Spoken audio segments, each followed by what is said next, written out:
అండి నేను ముందుగా కావాల్సిన పదార్థాలు చెప్తున్నానండి మీకు. పచ్చెనపప్పు, మినపప్పు, ఆవాలు, జీలకర్ర అండి, వేరుశనగ గుళ్ళు, కరివేపాకు, ఎండుమిర్చి అండి. ఇందులో ఇది మిక్సీ పట్టుకోవాలండి. ఇవి వేరు తాలింపులకండి. ఇది మామిడికాయ ముక్కలండి, పచ్చిమిర్చి, ఉప్పు, ఈ మూడు కలిపి మనం పేస్ట్లా చేసుకోవాలండి. ఓకేనండి. ముందుగా బాండీ పెట్టుకున్నామండి. ఆయిల్ హీట్ ఎక్కాక పోపు దినుసులు వేసుకోవాలండి. ఓకేనండి.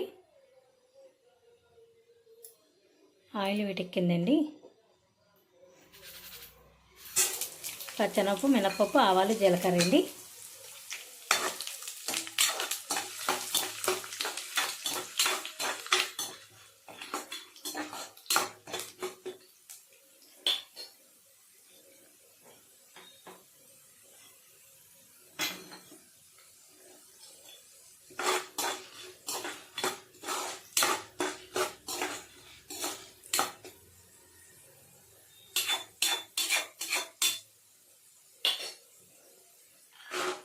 వేరుశనగ గుళ్ళు అండి.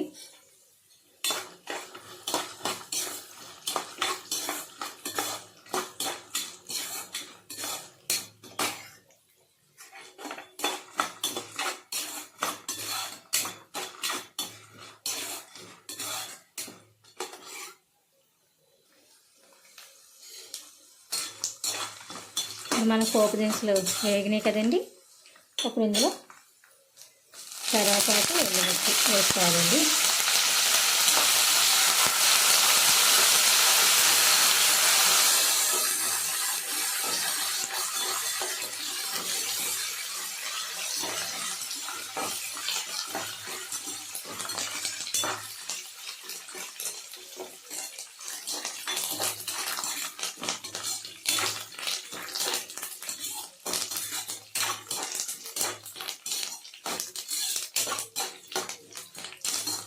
ఈ కరివేపాకు వేగిపోయాక స్టవ్ కట్టేసుకోవాలండి.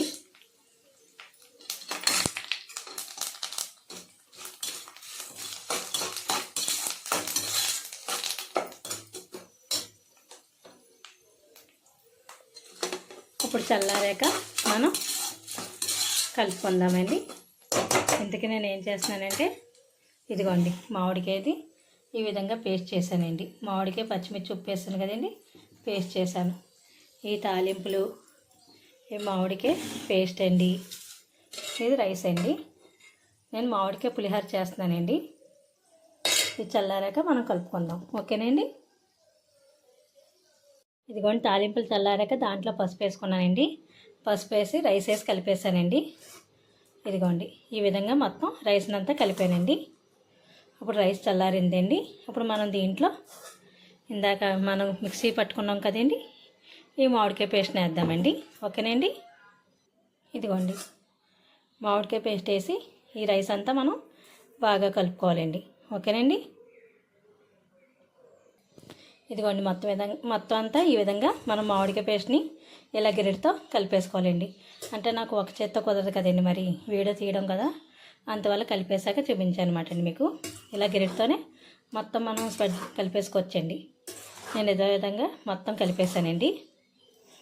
ఇది 1 గంట 2 గంటలు ఇలా నానబెట్టేసండి. తర్వాత మీరు తిన్నారంటే చాలా బాగుంటుందండి. మామిడికాయ పులిహోర అండి. నా వంట మీకు నచ్చినట్టయితే మీరు కూడా వండుకొని కామెంట్ రూపంలో ఎలా ఉందో నాకు తెలియజేయండి. అలాగే లైక్ చేయండి, షేర్ చేయండి, సబ్స్క్రైబ్ చేయండి, బెల్ బటన్ నొక్కండి. కుదిరితే ఇలాగే వరినొకతో కూడా చేసుకోవచ్చండి. Same process. మామిడికాయ అదే మనం చేసాం కదండి, సేమ్ రైస్ బదులు వరినొకండి, అంటే బియ్యం నొకండి. బియ్యం నొకతో కూడా చేసుకుంటే చాలా బాగుంటుందండి. ఇదే విధంగా మామిడికాయ పులిహోర, అది మామిడికాయ ఉప్పుడు పిండి అండి దాన్ని. ఓకేనండి. థ్యాంక్ యూ అండి.